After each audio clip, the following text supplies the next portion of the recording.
Hi everyone, this is a technical analysis on USDJPY. Let's start with some fundamental background first. In the US, the Fed left interest rates unchanged as expected at the last meeting, with basically no change to the statement. The dot plot still showed three rate cuts for 2024, and the economic projections were upgraded with growth and inflation higher and the unemployment rate lower. The US CPI beat expectations for the third consecutive month, while the US PPI came in line with forecasts. The US NFP beat expectations across the board, although the average hourly earnings came in line with forecasts. The US ISM manufacturing PMI beat expectations by a big margin, with the prices component continuing to increase, while the US ISM services PMI missed, with the price index dropping to the lowest level in 4 years. The US retail sales beat expectations across the board by a big margin, with positive revisions to the prior figures. The market now expects the first rate cut in September. In Japan, the BOJ finally exited the negative interest rates policy as expected at the last meeting, raising interest rates by 10 basis points, bringing the rate to a target between zero point 0.0 and 0.10%. Moreover, the central bank scrapped the yield curve control in DTF purchases while maintaining QE in place. The latest unemployment rate missed expectations, although it continues to hover around cycle lows. The Japanese PMIs improved further for both the manufacturing and services measures, although the former remains in contractionary territory.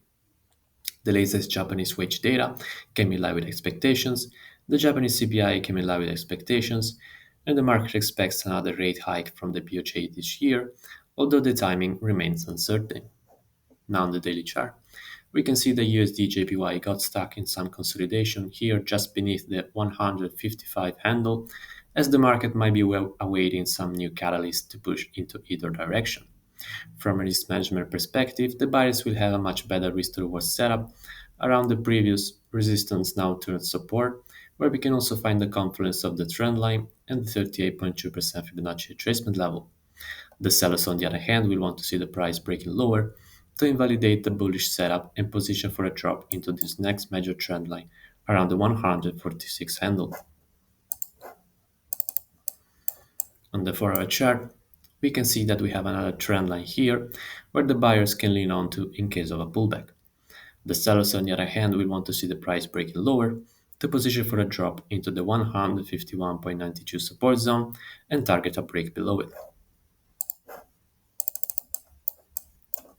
On the 1-hour chart, we can see more closely the range-bound price action here between the 153.90 support and the 154.80 resistance.